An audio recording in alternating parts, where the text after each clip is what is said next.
Formula 1 പോസ്റ്ററിന് ശേഷം നമ്മൾ വീണ്ടും ഒരു ഓട്ടോമോട്ടീവ് പോസ്റ്ററായിട്ടാണ് വന്നിരിക്കുന്നത്. മറ്റൊന്നുമല്ല, Nissan skyline.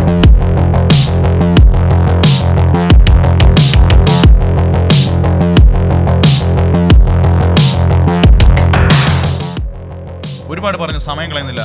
Let's start the video.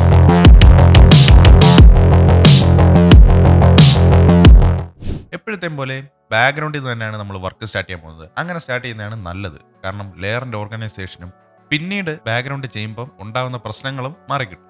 Okay, background select ചെയ്തു. ബാക്ക്ഗ്രൗണ്ടിൽ ഒരിക്കലും വർക്ക് ചെയ്യാൻ, അതായത് ബാക്ക്ഗ്രൗണ്ട് ലെയറിൽ ഒരിക്കലും വർക്ക് ചെയ്യാൻ സ്റ്റാർട്ട് ചെയ്യരുത്. ഒരു കോപ്പി അല്ലെങ്കിൽ പുതിയൊരു ലെയർ എടുത്തിട്ട് മാത്രം വർക്ക് ചെയ്യാൻ ശ്രമിക്കുക. Always have backup. പുതുതായിട്ട് ക്രിയേറ്റ് ചെയ്ത ലെയർ നമ്മൾ സെലക്ട് ചെയ്തു.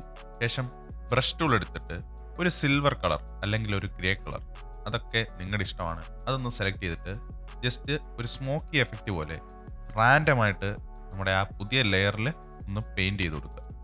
ഓക്കെ, ഒരുപാട് വിസിബിലിറ്റി ഒന്നും വേണ്ട. ഫ്ലോ ഒരു 20 ഒക്കെ കൊടുത്ത് ജസ്റ്റ് റാൻഡമായിട്ടൊന്ന് പെയിൻറ്റ് ചെയ്താൽ മതി. അത് കഴിഞ്ഞിട്ട് ബാക്ക്ഗ്രൗണ്ടിൽ ഞാൻ വേറൊരു എലമെൻറ്റ് കൂടെ കൊണ്ടുവരാൻ പോവുകയാണ്. വേറൊന്നുമല്ല, നമ്മുടെ സ്കൈലൈൻ്റെ ഒരു വലിയ പടം, വലിയൊരു ഫോട്ടോ. അത് ഇത്രയും സ്കെയിൽ ചെയ്ത് വെച്ചിട്ട് ഇങ്ങനെ വെച്ച് കഴിഞ്ഞാൽ പോസ്റ്ററിന് ഭയങ്കര വൃത്തിയായിട്ടായിരിക്കും. ഇൻസ്റ്റെഡ് ഓഫ് ദാറ്റ് ഒപ്പാസിറ്റി ഒന്ന് ഒരു 10% ആക്കി കുറച്ച് വെക്കുക. ഇത്രയും മതിയാവും. കാണണം എന്നാൽ കാണരുത്, അങ്ങനെ ഒരു അവസ്ഥ. ഇപ്പോൾ ഇതുകൊണ്ട് വലിയ ഇമ്പാക്റ്റ് ഒന്നും പോസ്റ്ററിന് ക്രിയേറ്റ് ചെയ്യാൻ പറ്റുന്നില്ലെങ്കിലും പോകെ ഇത് കിടിലമായിട്ട് നമുക്ക് തോന്നും. ഓക്കെ, അങ്ങനെ ബാക്ക്ഗ്രൗണ്ടിൻ്റെ പരിപാടികളൊക്കെ തീർന്നിട്ടുണ്ട്. നിങ്ങൾക്ക് ജസ്റ്റ് ഒരു ഇൻസ്പിറേഷന് വേണ്ടി മാത്രം ചെയ്യുന്ന ഒരു പോസ്റ്ററും കൂടിയാണ്. അങ്ങനെ ബാക്ക്ഗ്രൗണ്ടിന്റെ പരിപാടികൾ കഴിഞ്ഞിട്ടുണ്ട്. ഇനി നമ്മൾ മിഡ് ഗ്രൗണ്ടിലേക്കാണ് പോകുന്നത്. മിഡ് ഗ്രൗണ്ട് ചെയ്യാൻ പോകുന്ന കാര്യങ്ങൾ എന്ന് പറഞ്ഞാൽ ഒരു 3 റെക്റ്റാങ്കിളിൽ നിസാൻ സ്കൈലൈനിന്റെ പല ആംഗിളിലുള്ള ഫോട്ടോ നമ്മൾ അലൈൻ ചെയ്ത് വെക്കാൻ പോകുന്നത് ഈ റെക്റ്റാങ്കിളിലുള്ള. അതെങ്ങനെ ചെയ്യാമെന്ന് നമുക്ക് നോക്കാം. മിഡ് ഗ്രൗണ്ടിലേക്ക് വരുമ്പോൾ നമ്മൾ നേരത്തെ പറഞ്ഞ പോലെ തന്നെ ഒരു റെക്റ്റാങ്കിൾ സെറ്റ് ചെയ്യാൻ പോവാണ്. നിങ്ങൾക്ക് ഇഷ്ടമുള്ള ഹൈറ്റിൽ, ഒരുപാട് ഹൈറ്റ് വേണ്ട, ഇഷ്ടമുള്ള ഹൈറ്റ് എന്ന് പറഞ്ഞാൽ ഒരുപാട് ഹൈറ്റ് വെക്കണ്ട, ഏകദേശം ഈ ഒരു ഹൈറ്റിൽ, ഈ ഒരു വിഡ്ത്തിൽ ഒരു റെക്റ്റാങ്കിൾ ക്രിയേറ്റ് ചെയ്തു. ഇതിനുള്ളിലാണ് നമ്മൾ പല ആംഗിളിലുള്ള ഫോട്ടോസ് വെക്കാൻ പോകുന്നത്. ശേഷം അതിന്റെ 2 കോപ്പിയും എടുക്കുക. അപ്പോൾ ടോട്ടൽ 3 ആകും. എന്നിട്ട് അതിനെ സെന്റർ അലൈൻ ചെയ്യുക. ശേഷം ഈക്വലി ഡിസ്ട്രിബ്യൂട്ട് അലൈൻ കൂടെ ചെയ്യുക. ഇപ്പോൾ അത് ഓക്കെ ആയിട്ടുണ്ട്. ഇനി ഇതിനുള്ളിൽ നമുക്ക് ഫോട്ടോസ് ആഡ് ചെയ്യണം. ആദ്യത്തെ ഫോട്ടോ നമ്മൾ ഇവിടെ ഇമ്പോർട്ട് ചെയ്തിട്ടുണ്ട്. നിസാൻ സ്കൈലൈൻ്റെ ഒരു ഫ്രണ്ട് വ്യൂ ആണ് ഇത്. ആദ്യത്തെ റെക്റ്റാങ്കിൾ, അതായത് ഇവിടെ റെക്റ്റാങ്കിൾ 1 എന്ന് എഴുതിയിട്ടുണ്ട്. വേണമെങ്കിൽ നിങ്ങൾക്ക് ഇനി പേര് മാറ്റി കൊടുക്കാം. ലെയറിന് എപ്പോഴും പേര് കൊടുത്ത് വർക്ക് ചെയ്യുന്നതാണ് എപ്പോഴും നല്ലത്. കാരണം നിങ്ങൾക്ക് പിന്നെ ഒരു എഡിറ്റിന് വരുമ്പോൾ എളുപ്പം കാര്യങ്ങൾ ചെയ്യാൻ പറ്റും. അങ്ങനെ റെക്റ്റാങ്കിളിനെല്ലാം പേര് കൊടുത്തിട്ടുണ്ട്. ഈ ഫോട്ടോ നമുക്ക് വേണ്ടതെന്ന് പറഞ്ഞു കഴിഞ്ഞാൽ ഈ റെക്റ്റാങ്കിളാണ്, അതായത് നമ്മുടെ ക്യാൻവാസിന്റെ ലെഫ്റ്റ് സൈഡിലുള്ള റെക്റ്റാങ്കിൾ. ആ റെക്റ്റാങ്കിളിന്റെ മണ്ടയ്ക്ക്, ആ റെക്റ്റാങ്കിളിന്റെ ലെയറിന്റെ തൊട്ട് മണ്ടയ്ക്കത്തെ ലെയർ ആയിട്ട് നമ്മളിപ്പോൾ ഇമ്പോർട്ട് ചെയ്ത ഫോട്ടോ കൊണ്ടുവരിക. ഒരു ഈസിയസ്റ്റ് മെത്തേഡ് ഞാൻ കാണിക്കാം ക്ലിപ്പിംഗ് മാസ്ക് ചെയ്യാൻ. അല്ലെങ്കിൽ ഈ റെക്റ്റാങ്കിളിനുള്ളിൽ ഈ ഫോട്ടോ വരാൻ വേണ്ടി നമ്മൾ ചെയ്യേണ്ട കാര്യം, ഈ റെക്റ്റാങ്കിൾ മണ്ടയ്ക്ക് നമ്മൾ കൊണ്ടുവന്നല്ലോ, ഇനിയും ആ ലെയറിന് റൈറ്റ് ക്ലിക്ക് ചെയ്ത് ക്രിയേറ്റ് ക്ലിപ്പിംഗ് മാസ്ക് കൊടുക്കുക. അപ്പോൾ അതിനുള്ളിലേക്കാവും. എന്നിട്ട് ഫോട്ടോ ജസ്റ്റ് ഒന്ന് നിങ്ങൾക്ക് വേണ്ട രീതിയിലേക്കൊന്ന് നീക്കി കൊടുക്കുക. എനിക്കിപ്പോൾ ഈ ഒരു സ്റ്റൈലിലാണ് വേണ്ടത്, ആ രീതിയിലിട്ട് ഞാൻ മാറ്റിയെടുത്തിട്ടുണ്ട്. ഇനിയും ഒരു ഈസിയസ്റ്റ് ട്രിക്ക് പറയാം ക്ലിപ്പിംഗ് മാസ്ക് ചെയ്യാൻ വേണ്ടി. ഓൾറെഡി നമ്മുടെ വീഡിയോയിൽ നമ്മൾ മെൻഷൻ ചെയ്തിട്ടുള്ളതാണ്, എന്നാൽ ഒന്നുകൂടെ ഒന്ന് കണ്ടു നോക്കാം. അടുത്ത ഫോട്ടോ ഇമ്പോർട്ട് ചെയ്തിട്ടുണ്ട്. ഇത് നമുക്ക് മിഡിലുള്ള റെക്റ്റാങ്കിളാണ്. മിഡിലുള്ള റെക്റ്റാങ്കിളിന്റെ തൊട്ട് മണ്ടയ്ക്കത്തെ ലെയർ ആയിട്ട് ഇത് കൊണ്ടുവന്നിട്ടുണ്ട്. ശേഷം ഓൾട്ട് പ്രസ് ചെയ്തുകൊണ്ട് ഈ 2 ലെയറിന്റെ ഇടയ്ക്ക് മൗസിന്റെ പോയിന്റർ കൊണ്ടുവരുമ്പോൾ ഇവിടെ ഐക്കൺ ചേഞ്ച് വരുന്നത് കാണാം. എന്നിട്ട് ജസ്റ്റ് ഒന്ന് ലെഫ്റ്റ് ക്ലിക്ക് ചെയ്താൽ മതി. അപ്പോൾ അത് ക്ലിപ്പിംഗ് മാസ്ക് ആയിട്ടുണ്ട്. നേരത്തെ പോലെ റൈറ്റ് ക്ലിക്ക് ചെയ്ത് ക്രിയേറ്റ് ക്ലിപ്പിംഗ് മാസ്ക് എന്ന് പറഞ്ഞ ഓപ്ഷൻ കൊടുക്കണ്ട. എനിക്ക് ഈ ഒരു ആംഗിളാണ് വേണ്ടത്, അതും അവിടെ സെറ്റ് ചെയ്തിട്ടുണ്ട്. ഇനി അടുത്ത ഫോട്ടോ, അത് ഞാൻ ഒന്നുകൂടെ കാണിക്കുമ്പോൾ നിങ്ങൾക്ക് ക്രിയേറ്റ് ക്ലിപ്പിംഗ് മാസ്ക് കുറച്ചുകൂടെ കിടിലമായിട്ട് മനസ്സിലാവും. GTR അതിന്റെ ഒരു അല്ലെങ്കിൽ റിയർ വ്യൂ ആണ് നമ്മളിവിടെ കൊണ്ടുവന്നിട്ടുണ്ട്. ഇനി പ്രത്യേകിച്ച് റെക്റ്റാങ്കിളിന്റെ മണ്ടയ്ക്കോട്ടൊന്നും കൊണ്ടുപോകേണ്ട ആവശ്യമില്ല. റൈറ്റ് ട്രയാങ്കിളിന്റെ ടോപ്പിൽ തന്നെയാണ് ഈ ലെയറും വന്നേക്കുന്നത്. അതുകൊണ്ട് ജസ്റ്റ് ഓൾട്ട് പ്രസ് ചെയ്യുന്നുണ്ട്. ആ 2 ലെയറിന്റെ ഇടയ്ക്ക് മൗസ് പോയിന്റർ എപ്പോൾ വരുന്നോ അപ്പോഴാണ് ക്ലിപ്പിംഗ് മാസ്കിന്റെ ഐക്കൺ കാണിക്കുന്നത്. ഓൾട്ട് റിലീസ് ചെയ്ത് കഴിഞ്ഞാൽ അവിടെ പഴയ പോയിന്റർ തന്നെ ആയിരിക്കും വരുന്നത്. ജസ്റ്റ് ഓൾട്ട് പ്രസ് ചെയ്യുക. എന്നിട്ട് ലെഫ്റ്റ് ക്ലിക്ക് ചെയ്യുമ്പോൾ ഓക്കെ ആയിരിക്കും. നിങ്ങൾക്ക് വേണ്ട രീതിയിലേക്ക് ഫോട്ടോ അഡ്ജസ്റ്റ് ചെയ്യുന്നുണ്ട്. അങ്ങനെ മിഡ് ഗ്രൗണ്ടിന്റെ പരിപാടികളും നമ്മളിവിടെ ചെയ്ത് തീർത്തിട്ടുണ്ട്. ഇനിയും ഇതിനെല്ലാം ഒരു ഗ്രൂപ്പ് ആക്കുക. അങ്ങനെ ഇതിനെല്ലാം ഗ്രൂപ്പ് ആക്കുക. എന്നിട്ട് മിഡ് ഗ്രൗണ്ട് എന്ന് പറഞ്ഞിട്ട് ജസ്റ്റ് ഒന്ന് പേര് കൊടുത്തേക്കുക. എപ്പോഴും നിങ്ങൾ ഫോട്ടോഷോപ്പിൽ വർക്ക് ചെയ്യുമ്പോൾ പേര് കൊടുക്കാൻ ശ്രദ്ധിക്കുക. അതിനെ കുറച്ചൊന്ന് താഴ്ത്തി വെക്കുക. ഈ ഒരു ലെവലായിട്ട് മതിയായിരിക്കും. കാരണം നമുക്ക് ഈ ഭാഗത്ത് കുറച്ച് ഡിസൈൻസ് ഒക്കെ വരുന്നുണ്ട്. ഇനി നമ്മൾ ഫോർഗ്രൗണ്ടിലേക്ക് വരികയാണ്. The main attraction of foreground നമ്മുടെ നിസാൻ സ്കൈലൈനിന്റെ ഒരു ഫോട്ടോയാണ് ഇവിടെ വരാൻ പോകുന്നത്. നിസാൻ സ്കൈലൈൻ്റെ ഒരു ഫോട്ടോ ഞാനിവിടെ കട്ട് ചെയ്തെടുത്തിട്ടുണ്ട്. പെൻ ടൂൾ വെച്ചാണ് കട്ട് ചെയ്തത്. പെൻ ടൂളിൻ്റെ ഒരു ഡീറ്റെയിൽഡ് വീഡിയോ നമ്മുടെ ചാനലിൽ നമ്മൾ അപ്ലോഡ് ചെയ്തിട്ടുണ്ട്. അത് മറക്കാതെ എല്ലാവരും ചെക്ക്ഔട്ട് ചെയ്യുക. Link in the description. അങ്ങനെ നിസാൻ സ്കൈലൈൻ്റെ ഒരു ഫോട്ടോയും നമ്മളിവിടെ ആഡ് ചെയ്തിട്ടുണ്ട്. വേണമെങ്കിൽ ഈ ഗ്രൂപ്പ് കുറച്ചുകൂടെ മുകളിലോട്ട് വെക്കാൻ, അതായത് മിഡ് ഗ്രൗണ്ട്. മേ ബി എനിക്ക് തോന്നുന്നു ഇത് കുറച്ചുകൂടെ ഒന്ന് ചെറുതാക്കി വെച്ചാൽ കുറച്ചുകൂടെ ഭംഗിയായിരിക്കും. Simple and beautiful.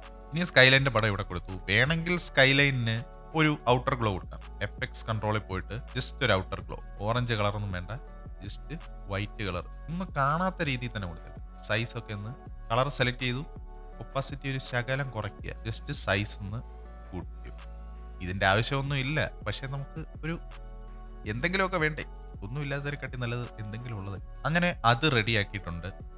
ഇനിയുമുള്ള പരിപാടി, ഇനിയും കുറച്ച് അലങ്കോല പണികൾ മാത്രം ബാക്കിയുള്ളൂ. നമ്മുടെ ബാക്ക്ഗ്രൗണ്ട് കഴിഞ്ഞു, ഫോർഗ്രൗണ്ട്, പിന്നെ മിഡ് ഗ്രൗണ്ട്. ഈ 3 കാര്യങ്ങൾ നമ്മൾ സെറ്റ് ചെയ്തിട്ടുണ്ട്. അതായത് പോസ്റ്ററിന്റെ ബേസ് ലൈൻ നമ്മൾ റെഡിയാക്കി എടുത്തിട്ടുണ്ട്. ഇനി കുറച്ച് അലങ്കോല പണികൾ മാത്രമേ ഉള്ളൂ ബാക്കി. മൂവിങ് ഓൺ ടു ദ അലങ്കോല പണി. അലങ്കോല പണികൾക്ക് നമ്മൾ ആദ്യം കൊണ്ടുവരുന്നത് ഗോഡ്സില്ല എന്ന് പറഞ്ഞ ടെക്സ്റ്റ് ആണ്. ഗോഡ്സില്ല എന്താണെന്നറിയാലോ, GTR ഉള്ള ഒരു നിക് നെയിം, അല്ലെങ്കിൽ സ്കൈലൈൻ എന്ന് പറയുമ്പോഴേ എല്ലാവർക്കും ഗോഡ്സില്ല എന്ന് മനസ്സിലാവുമല്ലോ. അത് ഞാൻ ഇനി എടുത്തു പറയേണ്ട ആവശ്യമില്ല. അങ്ങനെ ഒരു ടെക്സ്റ്റ് നമ്മൾ ഇവിടെ കൊടുത്തിട്ടുണ്ട്. ടെക്സ്റ്റിന്റെ ഫോണ്ട് എന്ന് പറഞ്ഞാൽ ഇമ്പാക്ട് എന്ന് പറഞ്ഞൊരു ഫോണ്ടാണ് നമ്മളിവിടെ കൊടുത്തേക്കുന്നത്.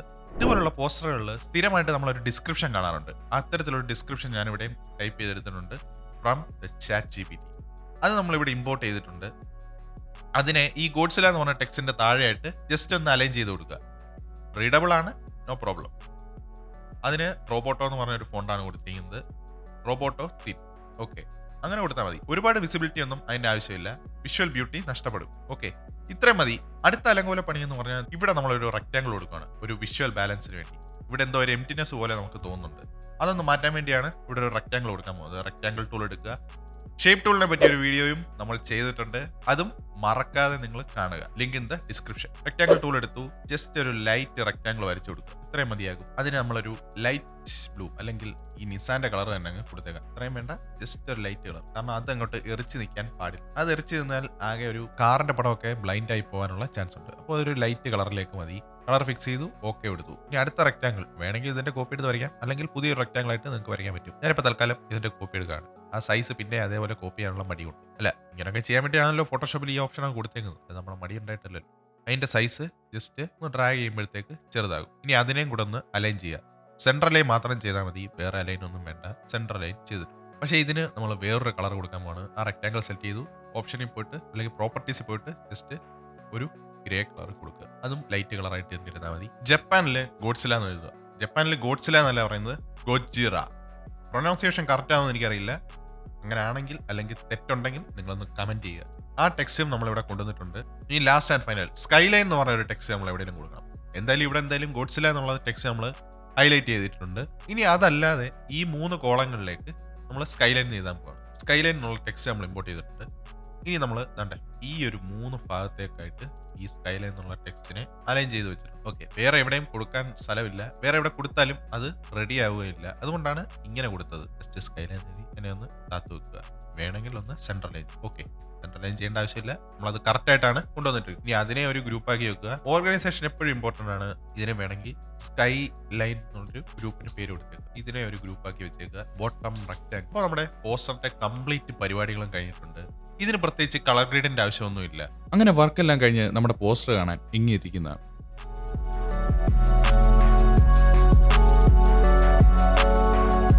ഈ പോസ്റ്റർ നിങ്ങൾക്ക് ഇഷ്ടപ്പെട്ടുണ്ടെങ്കിൽ തീർച്ചയായിട്ടും വീഡിയോ ലൈക്ക് ചെയ്യുക, ചാനൽ ഒന്ന് സബ്സ്ക്രൈബ് ചെയ്യുക, നിങ്ങളുടെ അഭിപ്രായങ്ങൾ കമന്റും ചെയ്യുക. വീണ്ടും ഒരു വീഡിയോയിൽ കാണുന്നവരെ എല്ലാവർക്കും ബൈ.